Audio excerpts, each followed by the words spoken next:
সম্মানিত সেক্রেটারি ইমদাদুল হক ভাই।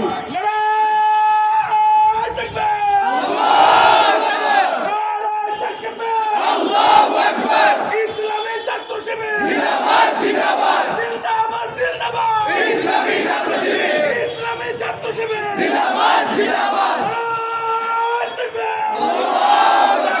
أعوذ بالله من الشيطان الرجيم بسم الله الرحمن الرحيم পল্টন থানা কর্তৃক আয়োজিত আজকের এই আজাদী মিছিল পরবর্তী সমাবেশে উপস্থিত সম্মানিত দায়িত্বশীল বৃন্দ, প্রিয় সংগ্রামী উপস্থিতি, আসসালামু আলাইকুম ওয়া রাহমাতুল্লাহি ওয়া বারাকাতুহু।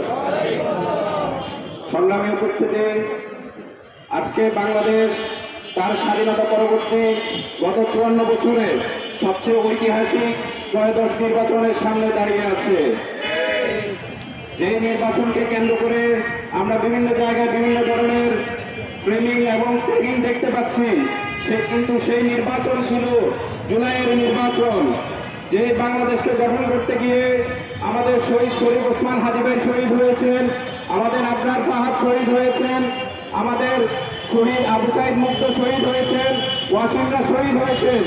সেই বাংলাদেশকে গঠন করতে গিয়ে যখন আমাদের মায়েরা রাস্তায় নেমে এসেছেন, আমরা দেখতে পাচ্ছি ন্যায় ও ইনসাফের বিপক্ষে অনেকে অবস্থান করছেন। আমরা তাদেরকে পরিষ্কার ভাষায় বলতে চাই, আমরা শহীদ শরীফ ওসমান হাদিকে বলি নাই, আমরা শহীদ আবরার ফাহাদকে বলি নাই, আবু সাইদ মুগ্ধদেরকে বলি নাই। ন্যায় ও ইনসাফের বাংলাদেশ প্রতিষ্ঠা করতে আবারও যদি রাজপথে নেমে আসতে হয়, আমাদেরকেও যদি শহীদ আবু সাইদ মুগ্ধদের মতো শহীদ হতে হয়, আমরা শহীদ হতে রাজি আছি, কিন্তু ন্যায় ও ইনসাফের বাংলাদেশ বলুণ্ঠিত হতে দিব না ইনশাআল্লাহ।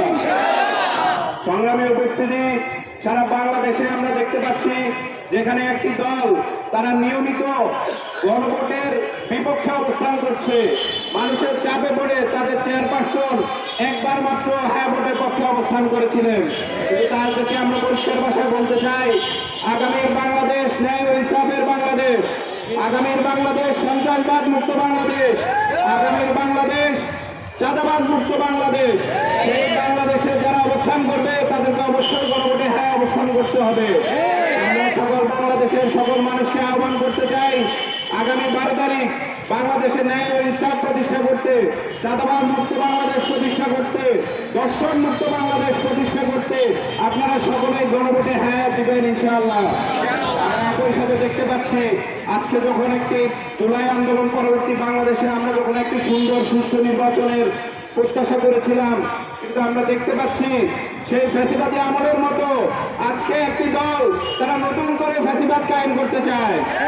তারা আজকে মানুষ হত্যার রাজনীতি আবারও বেছে নিয়েছে, আবারও চাঁদাবাজির রাজনীতি বেছে নিয়েছে। আমরা দেখেছি শেরপুর 3-এ তারা আমাদের রেজাউল করিম ভাইকে হত্যা করেছে। বাংলাদেশের বিভিন্ন প্রান্তে দেখেছি আমাদের মহিলাদেরকে তারা আক্রমণ করতেছে। যারা হচ্ছে গণভোটের পক্ষে এবং ন্যায় ইনসাফের বাংলাদেশ প্রতিষ্ঠার জন্য মানুষের ধারে ধারে ভোটাধিকার প্রয়োগের জন্য আহ্বান জানাচ্ছেন, সেই মহিলাদেরকে তারা আক্রমণ করছেন।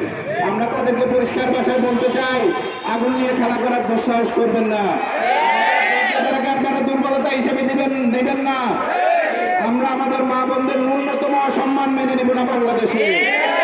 তাই আপনাদেরকে আহ্বান করছি, ন্যায় ও ইনসাফের পক্ষে অবস্থান নিন, গণভোটের পক্ষে অবস্থান নিন, সন্ত্রাস ও চাঁদাবাজ মুক্ত বাংলাদেশ গড়ার পক্ষে অবস্থান নিন। আমরা আমাদের হাদি ভাইয়ের বিচার নিশ্চিত করতে চাই। বাংলাদেশে নতুন করে যেন কোনো হাদি ভাইয়ের মতো কোনো ব্যক্তি শহীদ হতে না হয়, রেজাউল করিমের মতো কোনো ব্যক্তি যেন শহীদ হতে না হয়, সেটা আমরা নিশ্চিত করতে চাই। তাই আগামী 12 তারিখ গণভোটে সবাইকে হ্যাঁ দেওয়ার জন্য আহ্বান জানিয়ে আজকের এই আজাদী মিছিল এখানে সমাপ্তি ঘোষণা করছে। আসসালামু আলাইকুম ওয়া রাহমাতুল্লাহ।